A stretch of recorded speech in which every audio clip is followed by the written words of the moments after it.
शून्यवादी पाश्चात्यादेशतारिणे जय श्री कृष्ण चैतन्य प्रभो नित्यानंद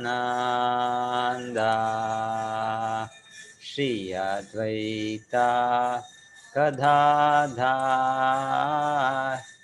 श्रीवासादि गौर भक्तवृंदा जय श्री कृष्ण चैतन्य प्रभो Nityanand Shri Advaita Gadadhar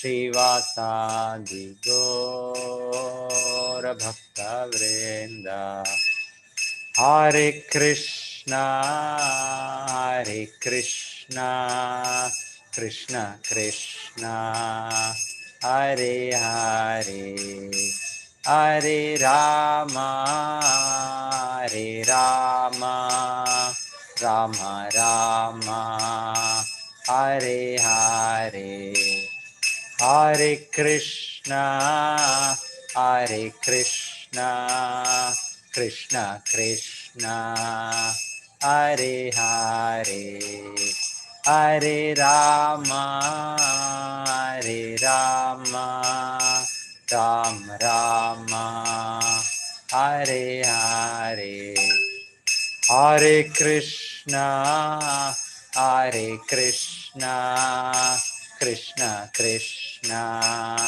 Hare Hare, Hare Rama, Hare Rama, Ram Rama, Hare Hare, Hare Krishna, Hare Krishna, Krishna Krishna, Hare Hare, Hare Rama, Hare Rama, Ram Rama, Hare Hare, Hare Krishna, Hare Krishna, Krishna Krishna, Hare Hare, Hare Rama, Hare Rama, Ram Rama, Hare Hare,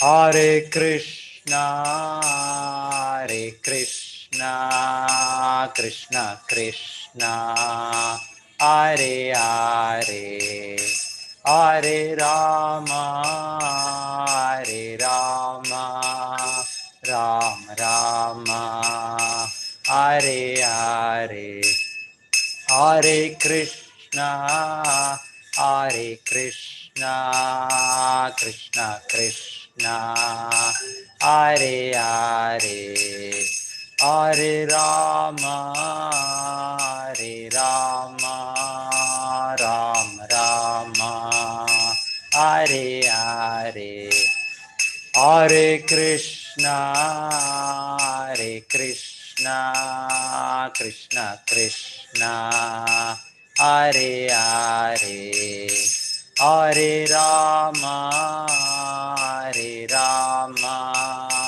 Ram Rama, Hare Hare, Hare Krishna, Hare Krishna, Krishna Krishna, Hare Hare, Hare Rama, Hare Rama, Ram Rama, Hare Hare, Hare Krishna, Hare Krishna, Krishna Krishna, Hare Hare, Hare Rama, Hare Rama, Ram Rama, Hare Hare, Hare Krishna, Hare Krishna, Krishna Krishna, Hare Hare,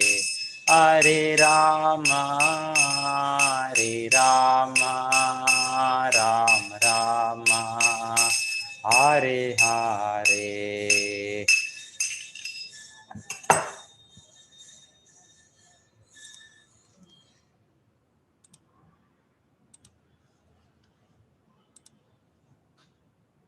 Hare Krishna, welcome to all devotees. Today we are in 13th chapter. We are in the third part of the Bhagavad Gita. If we say first six chapters, that is the topic predominantly of Karma Yoga. Then the middle six chapters, predominantly the subject matter of Bhakti Yoga. And the last six chapters is said to be Gnana Yoga.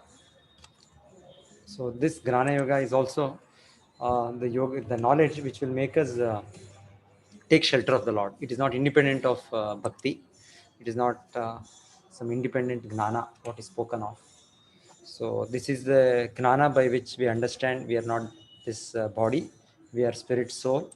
We have an intimate connection with the Lord. But having forgotten that, we are entangled in this world. And the methodology by which we again disentangle ourselves. So that is all the knowledge part of it that is discussed in this last six chapters. So we understand how we are caught up by the three modes: mode of goodness, mode of passion, mode of ignorance. So Krishna in detail explains about these modes: Sattva-guna, Rajoguna, Tamoguna. So now this chapter is called Kshetra Kshetragna Vibhaga Yoga, so wherein Arjuna asks Krishna six subject matters, six questions. Arjuna said, "Oh, my dear Krishna, I wish to know about Prakriti, nature, Purusha, the enjoyer, and the field and the knower of the field, and of knowledge and the end of knowledge." The blessed Lord then said, "This body, O son of Kunti, is called the field, and one who knows this body is called the knower of the field."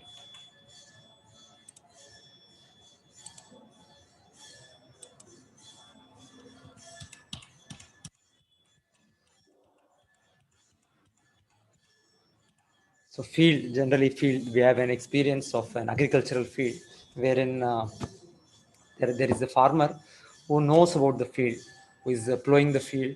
He knows what is the extent, what is the measurement of the field. He knows what kind of a soil is there. He knows what kind of produce is there. He knows what is the tax he has to pay to the government because of this land. So he is a person who knows about the field. So Krishna, Arjuna is asking, in the Vedic context, this understanding is given by which uh, just like a field, the agricultural field and the farmer, they are different. They are not one, though they are intimately connected. The whole life of farmer is the field itself. So still, similarly, our body, we are so much attached to this body. We live in this body, but still, just like the agricultural field is different from the farmer, similarly, we, the spirit soul, we are the conscious living entity. We are different from this body. And just like a farmer is aware of the things of his field, similarly, we are also aware of the material body. This is called, Krishna says, this is the field, kshetra, which living entity gets due to our desires, due to our different fruitive activities, our punya, papa, karma. Because of that, I have got a particular kind of body, human body, born in certain family, born in a place with certain ability, with certain intelligence, with certain beauty, whatever different attributes we have, qualities. The body is got as per my different karma. So the living entity gets it. So similarly, each one of us have got a different body, different, just like a farmer has different fields, different body. So Krishna tells the knower of the body is the Jivatma, is the Kshetragna. So that is the Jivatma, we ourselves, the living entity. So one more interesting thing Krishna says is, क्षेत्रज्ञं चापि मां विद्धि सर्वक्षेत्रेषु भारत क्षेत्र क्षेत्रज्ञयोर्ज्ञानं यत्तज्ज्ञानं मतं मम. So Krishna says here, there is one more knower apart from us, the living entity. Just like when we talk about the agricultural field, though there is an individual farmer for every patch of land, but there is a government who is supposed to own the whole land, the whole country, whole state belongs to the government. That's when, whenever needed, they can take away from the farmer. They want to broaden the highway, they will take away. They want to establish some industry, they will take away. Different ways. Finally, the real owner is the government. Previously, the king used to be the owner. Now we have the system of democracy. The government is the owner. So though the person, the farmer is holding it, is using it for his purpose, the original owner, the final owner is the government. Similarly, Krishna says, this body which we are situated, which we claim to be ours, there is one more knower of this body, Kshetragna, who is aware of this body, Gna. So he is the Lord himself. Is Krishna says, Api Mam, it is me only. Kshetra, I am one more knower. So Krishna says that Krishna also knows about our body. But what is the difference between me and Krishna? Krishna says, Sarva Kshetreshu Bharata. So the Lord is the owner, is the knower of all the bodies. Just like the government is the owner of all the tracts of land. Similarly, Krishna is the owner of all the living entities. So we are like tenants. We are given this body for some particular time. But the real owner is the Lord himself. And the knower is the Lord. I do not know how my bodily functions happen, how my brain is working, how my blood is getting purified, how my food is getting digested. I have no understanding how the cells are working inside my body. I can only experience certain pains and pleasures of my body. Something, that's all, not much. So, but Krishna, the Lord, seated as Paramatma within everybody's heart, he knows everything about the workings of the body. He is a super knower. And not only of one body, of all the bodies. So Krishna very nicely with this example tries to establish his position and his relationship with every living entity. So there is the living entity, we ourselves, Jivatma. There's one more Paramatma. Many times the spiritualists confuse this Jivatma and Paramatma. They think it is one. So there is no two.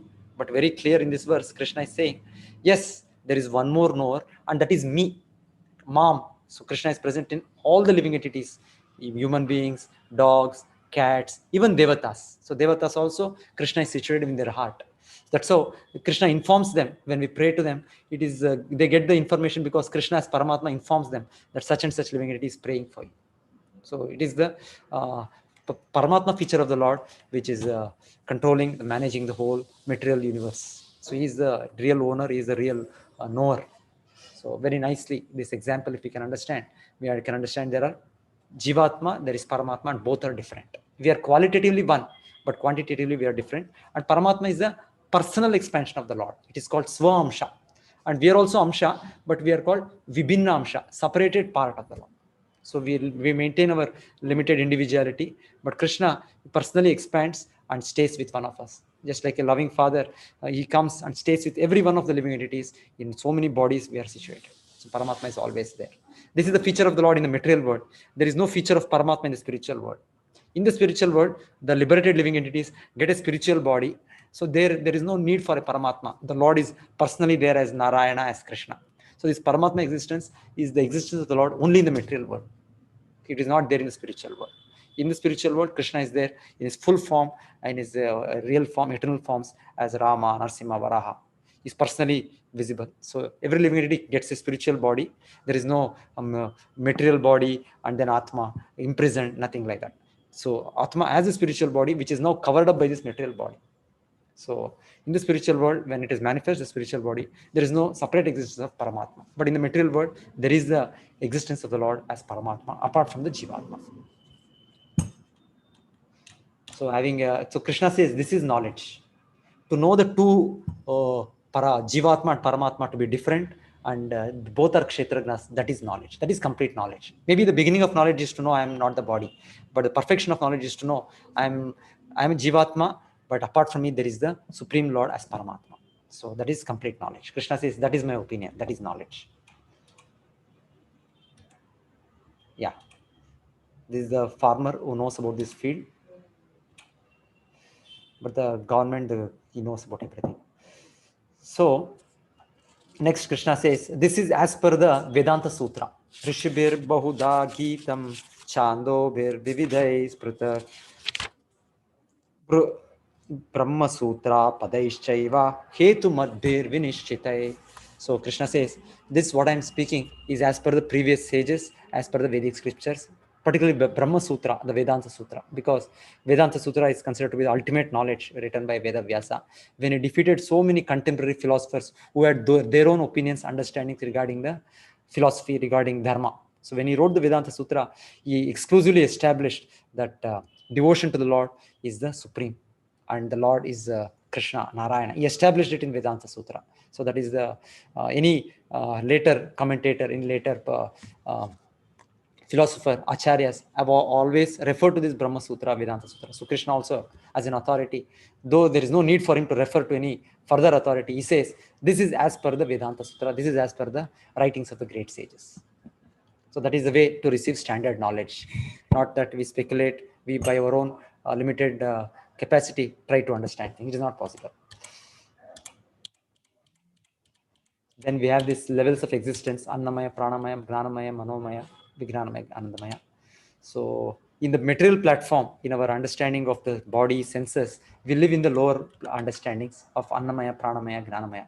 But little higher, when we realize that we are soul, we are different from the body, then we rise up to higher level of consciousness, Vijnanamaya. And finally, when we serve the Lord, when we experience the bliss in serving the Lord, that is the Anandamaya stage. So then Krishna talks about this Sharira, this body, material body, what it is composed of. The science talks about as elements, compounds, the cells, the tissues, organs, organ systems. So many ways they have an understanding. The whole universe, cosmos, they have their way of approach. But Vedic way of approach is more scientific. It says, first of all, the five Pancha Mahabhuta. The one element is called earthly element: water, fire, air, ether. So this is based on the perception of the these things. Earthly element is something which we can perceive by all our senses. We have our eyes, we have our ears, we have our nose, we have our tongue, we have our skin, by which we perceive things. Some things we see, some things we hear, some things we smell, something we taste, something we touch. So earth is such an ingredient which allows us to experience it by all these five senses. That is called any manifestation which is a earthly element. Some little more subtle is watery element, wherein we don't experience the smell. The pure water has no smell. It's only when it gets mixed up with some earthly element there is the perception of smell. Otherwise, water allows us to taste. We have a particular kind of taste. When we have that taste, we feel so much satisfied. When we are thirsty, we feel just by the taste of that water, we feel satisfied. Our thirst is quenched. So water has some particular kind of taste, and it can be seen. We see water. We see that it is a liquid. We have the sound transmitted in water. We have that bubbling sound in water. We see that. And then we can feel water by our skin. So the four ways we can experience water, that is called the watery element. More subtler to water is the fiery element, wherein we cannot smell fire. If it's some burnt smell, wherein there is no particular kind of any uniqueness. In earth, we have so much fragrances, so many aromas. In water, that aromas are not there. Fire also, that is not there. Also, fire, we cannot experience the taste. When things are too hot, we don't experience, oh, it is nice, that's all. But what it is, how it is, so hot, we cannot know the taste. And fire, nobody can taste for fire. So it can only be experienced by seeing the fire. We can see the fire, it has a form. We can feel the hot and cold, the experience by touch. And it allows sound. Pat, pat, pat, pat. We have that sparks coming out from fire. That sound comes. So this is a more subtler manifestation. From earth to water to fire. More subtle is air, wherein only two ways we can experience: by the sound it transmits and by the warmth or cold feeling we have. By that we can experience the airy element. We cannot smell it, we cannot taste it, we cannot see it. That is the air element. So these four, the science is trying to understand and dabbling with this energy. But there is one more material element which is called space. In Vedic terms, it is called Kham. Bhumi Rapo Analo Vayu Kham Mano Buddhi Revacha. So it's in English, Acharya translates as sometimes sky, sometimes space, sometimes ethereal element. So whatever it may be, it is a more subtler element which cannot be experienced in any of these ways except by sound. So the scientists also are able to understand. They say vacuum, interplanetary space, there is nothing. We don't know. There is no oxygen, there is no water, there is no this, there is no that. But what it is, they don't know. They have something called dark energy, dark matter. They're coming up with so many postulations, suppositions. But Vedic science says there is a subtler material element which is called Kham, space, which allows sound to go through, but which will not allow in any other way to perceive it. It's also a material element. In fact, the cosmos comes from subtle to gross. First of all, space, then the air, then the fire, then the water, then the earth. That's how creation happens. Finally, when Mahavishnu winds it back, again it goes from earth to water, fire, air, and come. So it is from gross to subtle. Again, it goes back, and finally the Lord absorbs it into Mahat Tattva, and he, just like a spider absorbs its home, Krishna, the Lord as Mahavishnu absorbs the whole universe. So that's how the creation, destruction happens. So, but anyway, so the point here was the 5 elements is a material elements. We are experiencing only 4. We don't know the 5th one, the space, how it is. More subtler is mind, body, and intelligence. Not mind, intelligence, and false ego. Mind is the element. Mind is something which we know exists, which I have, which you have. I'm thinking, you are also thinking. I'm having emotions, you are having emotions. But we don't know how it is, where it is. They say somewhere in the brain. No. Very, very vague understanding what today psychologists or psychiatrists have regarding. They are trying their best, but the understanding what it is a more subtler element, just like a physical gross element. So it's not a physical element, it's more subtler. It's a material element, but it has nothing to do with soul, the mind, intelligence. Mind is something, a kind of a acceptance and rejectance. It keeps doing something. I like, oh, it's very nice, I want to do it. Something, oh, I don't like. So mind works like that. But intelligence is a separate thing, independent of mind, which discriminates and which says whether I should accept that thing or whether I should reject that thing with the experience of previous knowledge. So intelligence is also another subtle material element. So Krishna is giving a synopsis of this. Details of this are in the other Vedic Upanishads, wherein we can understand how the 5 gross elements, then the subtle elements, mind, intelligence, false ego. False ego is something which makes us identify with this matter, either the gross body or the subtle body made of mind, intelligence, mind and intelligence. The Atma is covered by 2 coverings, the outer gross body which we are seeing, the inner subtle body of mind and intelligence. That's how it is explained. The Vedic knowledge explains to us. So this body is nothing but this interaction of all these things. So this is the Sharira, this is the Kshetra. So Krishna is telling, this is the Kshetra. By this, we have the experience of so-called happiness and suffering in this world because of these interactions of these material elements, gross and subtle. So there are 24. If we go on like that, there are 5 gross, 3 subtle, and then there are the 5 sense objects. 5 sense objects by which we perceive form, touch, taste, then the sound, then the smell. They are called the 5 sense objects. So earthly elements also fall as all these things by which we perceive. Water has 4 of these sense objects. Fire has 3, air has 2, and space has 1. This sense objects. So it is said these are originally they are separated energy of the Lord. Later they get mixed up in the manifestation. So otherwise these are originally separate energy of the Lord, the 5 sense objects. Then the 5 knowledge acquiring senses. We have the eyes, ears, nose. Then similarly we have the working senses, karmendriya, gnanendriya, karmendriya, the legs, the eyes, genitals. So all these are called the working senses. So that adds up to 23. 5 plus 3 plus 5 plus 5 plus 5. 24th is said to be a unmanifested 3 modes of nature. Pradhana, it is said. So this is the material world. The Vedic understanding is this whole material world is 24 elements from gross to subtle. And then Atma is a 25th element apart from this. So for philosophers, they stop at this 25th element. But the full understanding is there is a 26th element, Paramatma. So that's how the Sankhya philosophy, there is something called Sankhya. Krishna is giving a brief understanding. So, but Sankhya philosophy finally comes to devotional service to understand Atma, then Paramatma, then surrender to the Paramatma. So then here Krishna talks about 20 elements of knowledge. 18 to 20 elements of knowledge. Krishna says, all these I declare to be knowledge, and anything else I declare to be ignorance. So Krishna, the supreme authority.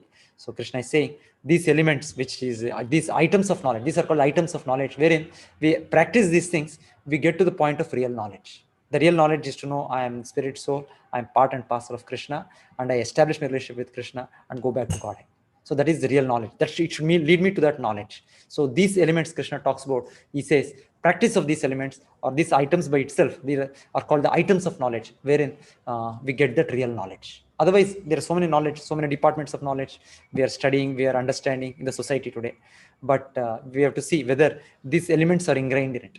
If these elements are ingrained in it, then that knowledge, it helps us to get the final knowledge regarding the Lord. Otherwise, this is not called knowledge. This is called avidya. Vedic knowledge says vidya avidya. So generally, the spiritual knowledge is called as vidya, and the material knowledge is called avidya. So to live in this world, we need both, because we are in this material world. We are imprisoned in this material world to get our necessities. We have to work. We have to. So this knowledge is also required, avidya. But Vedic scriptures make a very clear understanding. The knowledge of the God, knowledge of soul is vidya, and other is avidya. It uses two terms for this knowledge: vidya and avidya knowledge. Two kinds of knowledge. So this vidya, Krishna explains, to get this knowledge, the most important item of this knowledge is Maicha Ananya Yogena Bhaktir Avyabhicharini. So this is all practiced to get oneself to the stage of undeviated, exclusive devotional service to the Lord. Unalloyed devotion to me. Constant and unalloyed devotion to me. So the knowledge should lead to this. This is the most important item of knowledge. Then there is humility. It starts with humility. It's like a staircase. So being humble, we can get this knowledge. If we think we know everything, we are great, so it is very difficult to capture the knowledge of the Lord. The Lord is beyond our senses, beyond our intellectual pursuits, beyond our sensual capacities to understand. So that's why it is said we have to become humble. Then only we can understand the Lord. So particularly Acharya explains humility means not to expect oneself honor, because generally our expectancy is I want people to honor me, people to respect me. So that is how the material disease. But to come out of that misunderstanding, come out of this ignorance, that is called humility. Not to get great devotees, acharyas naturally feel very humble, and they pray to the Lord. Their prayers, when we hear their prayers, they're out of full humility. It's out of full surrender. But in our conditioned state, we feel I am somebody, I am great, I am this, I am that. So many ways we have false designations. So we have to practice spiritual life. We understand we are nothing. The Lord is so huge, his cosmic manifestation is huge, and so many living entities that were devotees of the Lord, who are intimately connected to him, they're so much more powerful, so much more glorious. So I am nothing but a tiny, insignificant living entity. So that is, we have to practice that humility. So we have to practice humility.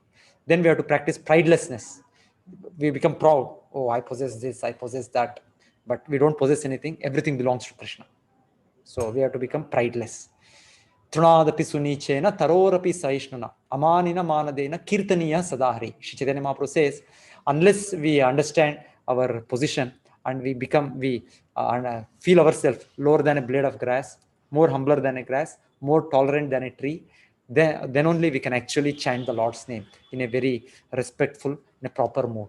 Otherwise, even when we chant, we are not chanting in a proper, respectful mood. So we have to practice this humility. We have to practice pridelessness. We have to practice non-violence. Non-violence just doesn't refer to killing an animal, killing other living entities. It also means checking another living entity from spiritual progress. As a human being, every one of us have the capacity to understand ourselves, the Lord. So if anybody is checking this, it is said to be committing violence, himsa. So the government or the guru or the father and mother, they're all natural leaders in society. So it is their duty to guide their dependents to this understanding. If suppose they are not doing that, it is said they are doing himsa. So we have to practice ahimsa. Means we have to give the spiritual knowledge to ourselves, to others also who are depending on us. Tolerance. So in the path of spiritual life, there are so many difficulties. Prahlad Maharaj, he was tried to be killed by his own father, so one has to be tolerant. Simplicity, very straightforward. Approaching a bona fide spiritual master, acharyopasana. So this is a very important element. In the material knowledge, maybe sometimes here also we have to go approach a guru, teacher, we have to understand. But spiritual knowledge, this is a must. There is no other way. So unless we surrender, take shelter of a guru, we cannot make a advancement in the spiritual life. So Acharyopasanam, Shaucham, cleanliness, the internal cleanliness by chanting the Lord's names. Hare Krishna, Krishna Krishna, Hare Hare, Hare Rama, Rama Rama, Hare Hare. That is by the internal cleanliness. And external cleanliness by taking bath, by regular changing of clothes, we maintain external cleanliness. Cleanliness is next to godliness. Steadiness, self-control, control of the mind, control of the senses. Renunciation of objects of sense gratification. Absence of false ego, that I am this body. Birth, death, disease, and old age. So Krishna says this is also an item of knowledge. To understand the factual position of this world. So we say this is a Dukhalaya. Krishna certifies this world as Dukhalaya in the 8th chapter. So that means it's a place of suffering. The creator himself, the original owner himself, is saying it's a place of suffering. We have Vidyalaya, where we get knowledge. We have Chikitsalaya, where we get treatment, hospital. Where we have Aushadalaya, where we get medicine. We have Bhojanalaya, where we get food. So similarly, Krishna is telling this is a Dukkhalaya. Dukkhalaya means place of misery, place of suffering. So to understand this is also knowledge, because when we understand, we become very, very serious to get out of this world. Otherwise, we feel this is a very happy place. There is nothing wrong here. This is my home. We feel like that. No, Krishna is telling we have to perceive, we have to discuss and understand it's a miserable place. 10 months we are in the child's womb.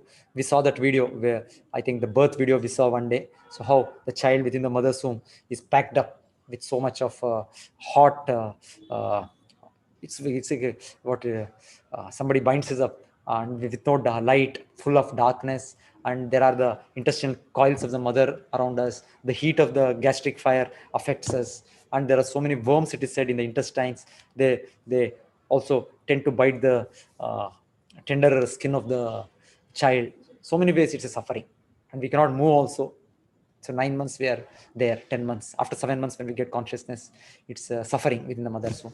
And then death is a suffering where we have to give up everything, my own family, my own possessions, whatever I'm attached to, I have to live, forced to live. And my own body, I have to live.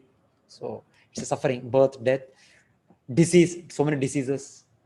If not this, some other cancer, heart disease, infection, tuberculosis, so many. Then old age, so many problems are there. Nobody listens to us. So many problems, and body starts crumbling. So Krishna says to perceive this is also an item of knowledge. So today scientists think, no, we can do something by which there'll be no disease. No, it's not possible. Diseases are only increasing. And no, we don't make people old. Actually, these are real problems in life which they have not solved. Because they cannot solve, they have kept it aside. They are simply busy giving us some comforts, some gadgets, and we feel, oh, world is very nice, very comfortable. But actually, real problems are as it is. Rather, it became even more. People, at least previous time, they were not dying with so many diseases or so many accidents. These were not there in previous times. Life used to be more normal, natural.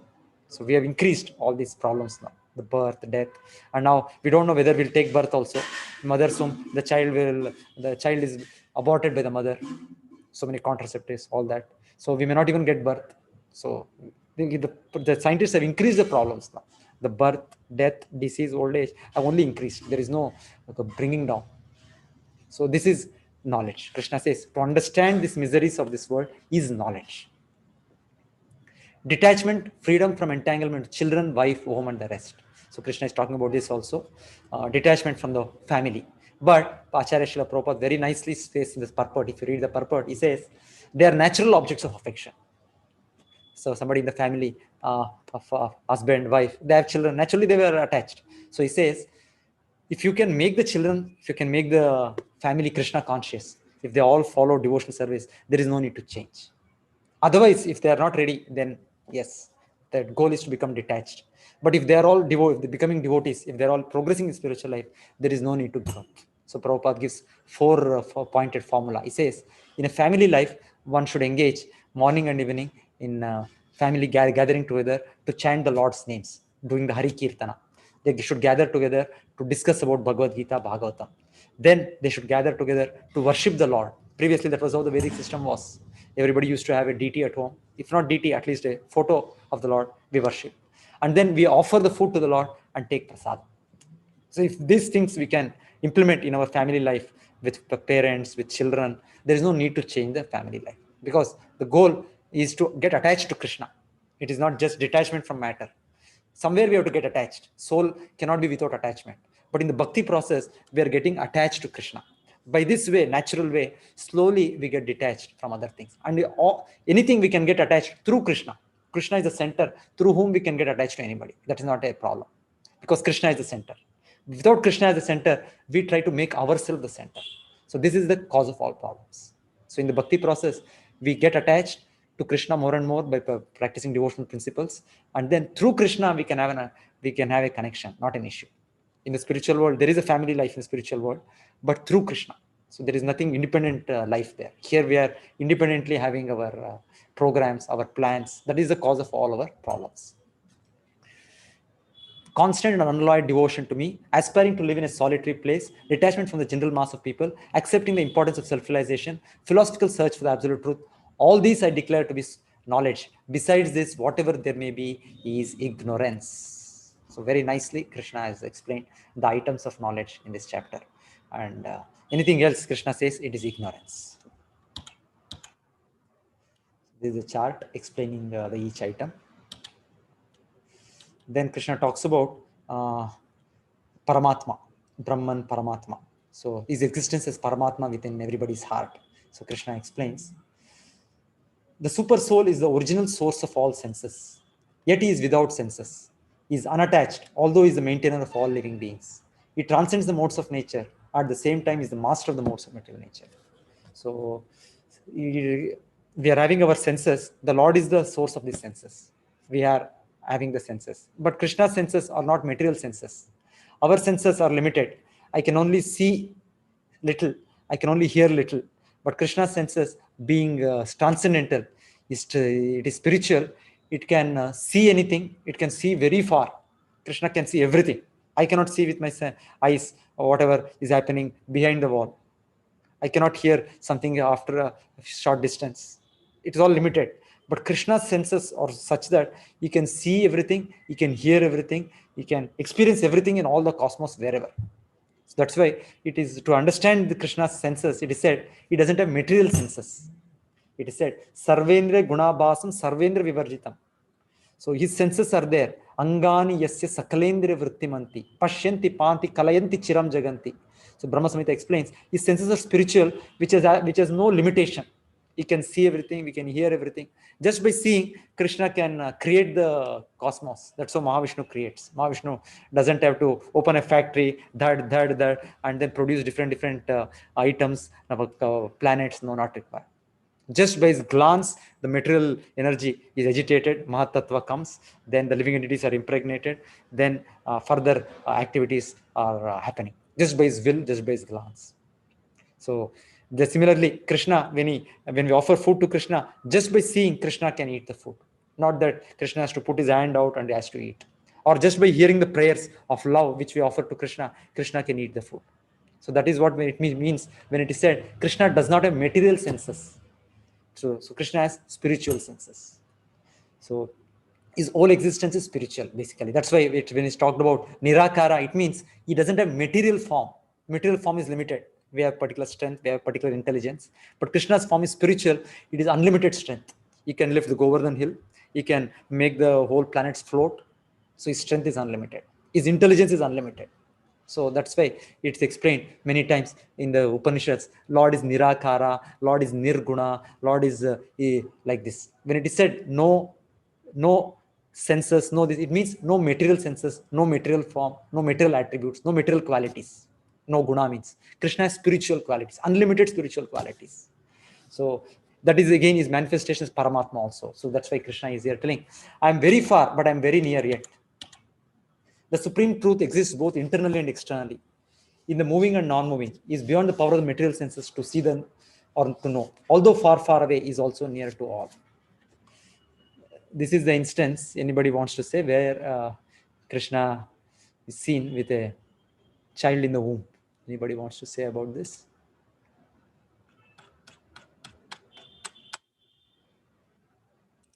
So Krishna is visible here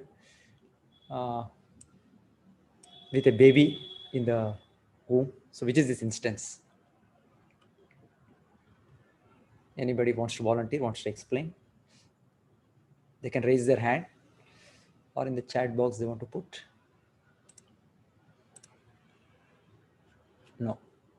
Okay, this is the instance where Krishna, after the Mahabharata war, he was about to leave. Then,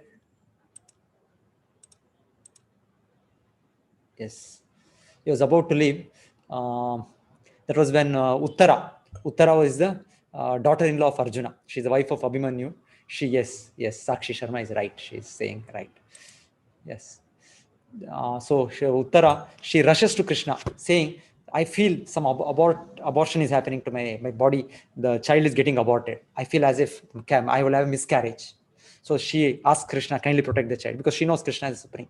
So all the Pandavas, they do not know what is happening. They lift their weapons. So by that time, there is Brahmastra, which is being left by Ashwatthama. It's a much more powerful nuclear weapon.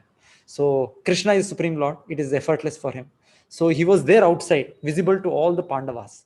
But at the same time, he entered, rather, he's already there always. So he went inside the Uttara's womb, and in the Uttara's womb, we find here the Parikshit Maharaj, the child within the mother's womb. So Krishna entered and neutralized that Brahmastra. So he's antar bahiravastitam. He's inside, outside. So everybody was seeing him outside, but he also entered inside and he counteracted the Brahmastra. And Parikshit Maharaj, he actually lost his body. It was burnt, his gross body. But then again, Krishna gave him a new body, and after that, he took birth. Otherwise, with the heat of Brahmastra, Parikshit Maharaj, his body was destroyed. It was burnt. And because he saw Krishna, even after taking birth, he was always searching, who is that personality whom I saw within my mother's womb? So that's why his name became Parikshit, one who is always examiner, Pariksha. So Krishna is inside, Krishna is outside. Krishna is everywhere. Is very, very far away, because spiritual world is very, very far away. This material world, we don't know what is the length and breadth, how far is the dimension. There are unlimited spiritual worlds. Beyond that is Mahavishnu. Beyond that is the Vaikuntha planets. In that, the highest planet is Goloka. So it is really very, very far away. But at the same time, Krishna is within us as Paramatma in the heart. Is very, very near. Is the most closest person to us. So all the contradictions are satisfied in the personality of Krishna. Nothing is contradictory. He is the source of light in all luminous objects. He is beyond the darkness of matter and is unmanifested. He is knowledge. He is object of knowledge and is the goal of knowledge. He is situated in everyone's heart.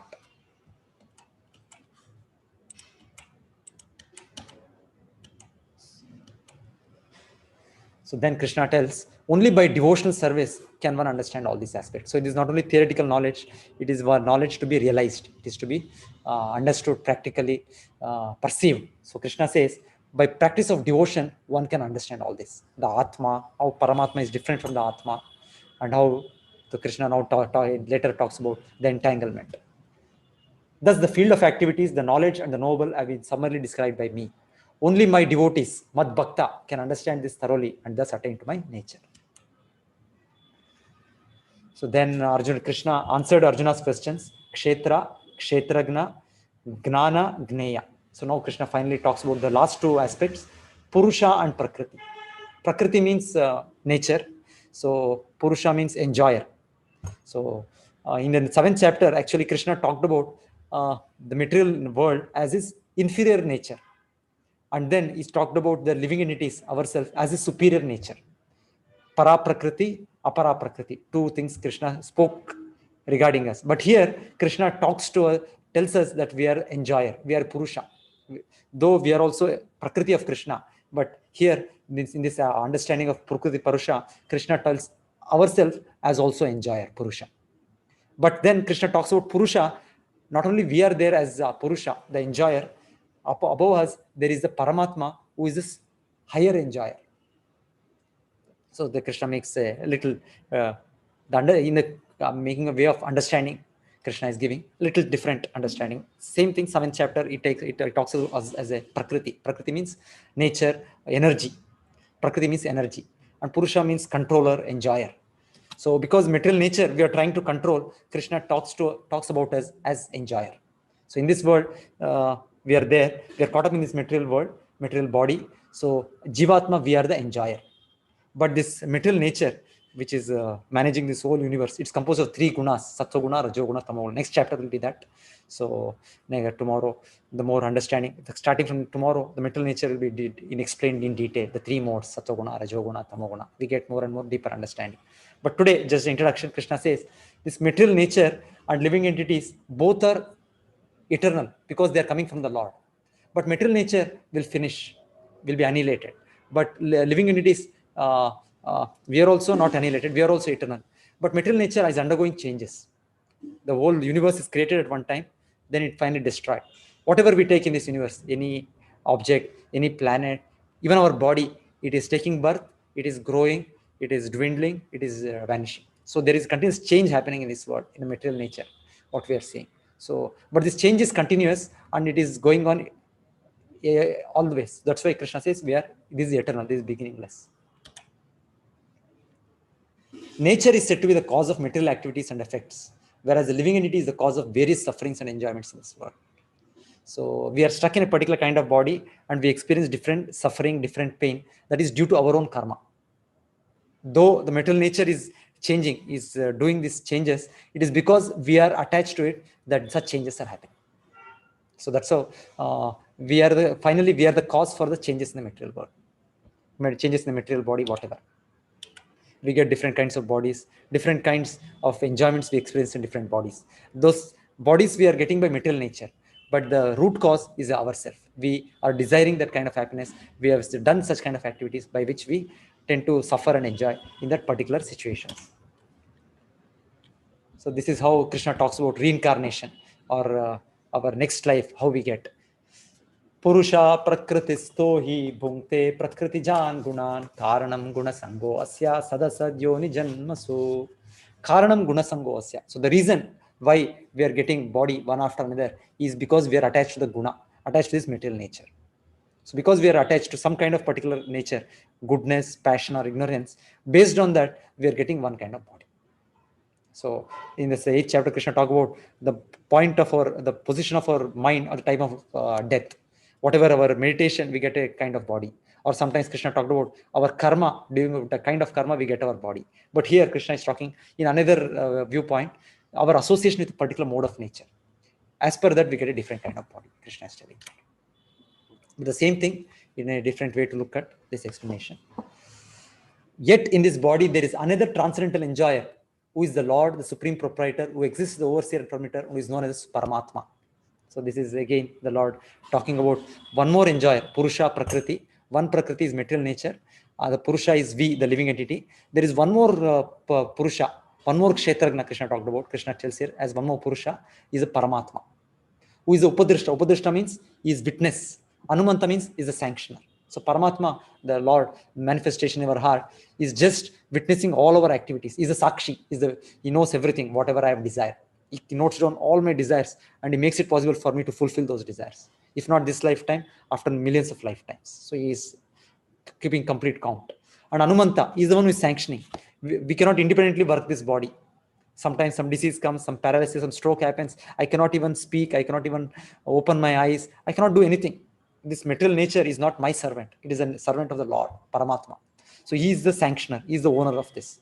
So Krishna is saying, I as Paramatma is one more Purusha situated in this body. Upadrishta Anumanta cha Bharta Bhokta Maheshwaraha. Paramatmeti chapyukto dehe asmin Purusha para. Is a Purusha para. Purusha means a superior person. Superior Purusha.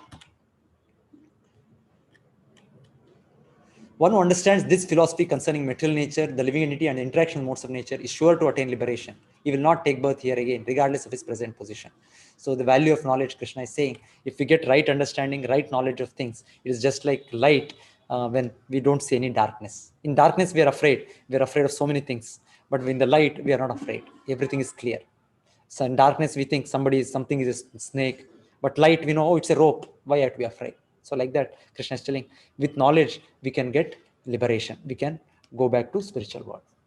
So this understanding of Paramatma, the Lord himself, is the real understanding we have to achieve. So Krishna says, some people do it by gnana, by their own study of Vedic scriptures, by their own intellectual pursuits. Some people by the practice of dhyana, by the yoga process. Some people by karma yoga, giving up the results. They are sacrificing the results.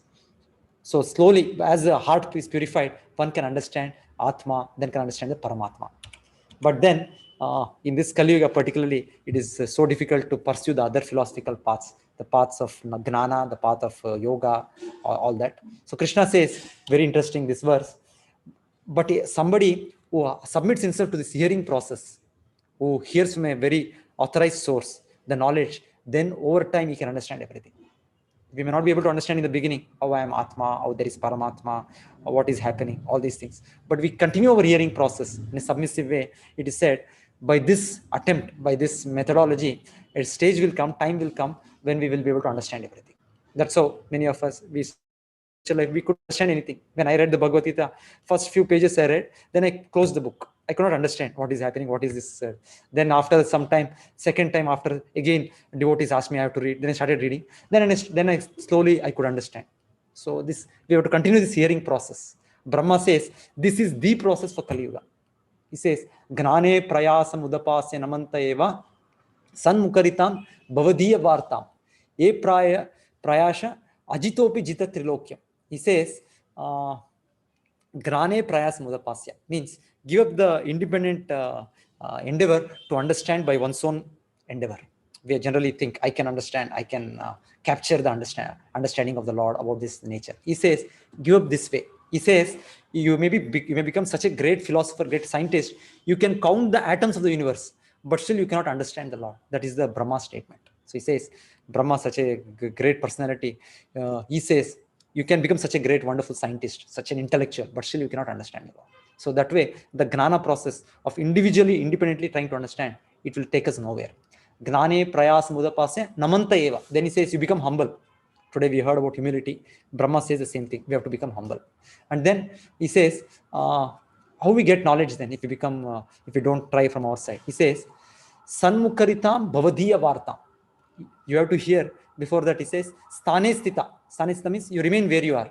You don't have to change your position into sannyasi, brahmachari, go to forest, whatever. No. He says, wherever you are, be there. But Sanmukaritam bhavadiya. You hear about the Lord, His glories, His activities, the standard scriptures from somebody who has understood this knowledge, who has realized this truth. That is what we have, Acharya Upasana, the great spiritual masters from whom we try to understand. Srila Prabhupada is explained so nicely. So we try to understand this knowledge. So he says, by this attempt, by this attempt, ye prayasha ajitopi jita trilokyam. The Lord who is unconquerable becomes conquered. So we can understand the existence, we can understand the Lord's presence by this methodology of Shravanam. So Shravanam is an important element of bhakti, wherein we hear from a authorized source, the knowledge of Bhagavad Gita, Bhagavatam, then we will be able to understand everything. Yes. Again, there are those who, although not conversant in spiritual knowledge, begin to worship the Supreme Person upon hearing from him about him from others. Because of the tendency to hear from authorities, they also transcend the path of birth and death. O chief of the Bharatas, whatever you see in existence, both moving and non-moving, is only the combination of the field of activities and the knower of the field. So for Krishna, it is just Kshetra, Kshetragna. It's material energy, spiritual energy. For us, it looks so much variety, so many things, so many divisions, so many attractions, so many repulsions, so many ways we experience. But for Krishna, it is originally, it's two energies, material and spiritual energy. One who sees the super soul, Paramatma, accompanying the individual soul, Jivatma, in all bodies, and who understands that neither the soul nor the super soul is ever destroyed, actually sees. One who sees the super soul One who sees the super soul in every living being and equal everywhere does not degrade himself by his mind. Thus he approaches the supreme destination. Today we are seeing very grossly. We see everybody as a different person, every different individual, man, woman, human, animal. We have all this vision, but having come to this real understanding, real realization, they see differently. So we are not having this vision today, but Krishna is talking about persons who have achieved this vision, the Brahman vision. One who can see that all activities are performed by the body, which is created of material nature, and sees that the self does nothing, actually sees. The sky, due to its subtle nature, does not mix with anything, although it is all pervading. Similarly, the so-called transcendental is situated in Brahman vision, does not mix with the body, although situated in that body. O son of Bharata, as the sun alone illuminates all the universe, so does this living entity who one within the body, illuminate the entire body by consciousness. So this is another way. We don't see the soul, but we understand the soul by its symptom, the consciousness. Wherever there is consciousness, be it an animal, it is an insect, be it a human being, plant, we say there is soul. We don't see soul today. We don't have the vision of the soul today. One who knowingly sees this difference between the body and the owner of the body and can understand the process of liberation from this bondage also attains to supreme goal. So this chapter, Arjuna's 6 questions, then Krishna's explanation. First of all, about Kshetra, Kshetragna, Gnana, Gneya, then finally Prakriti and Purusha. So it said this chapter is meant for one's endeavor to understand. It is not that it's just we can hear it, we can understand it. One has to contemplate about it. One has to try to understand this chapter. Takes time, but the practice of Bhakti Yoga, this chapter becomes slowly understandable. Hare Krishna. Thank you, everybody.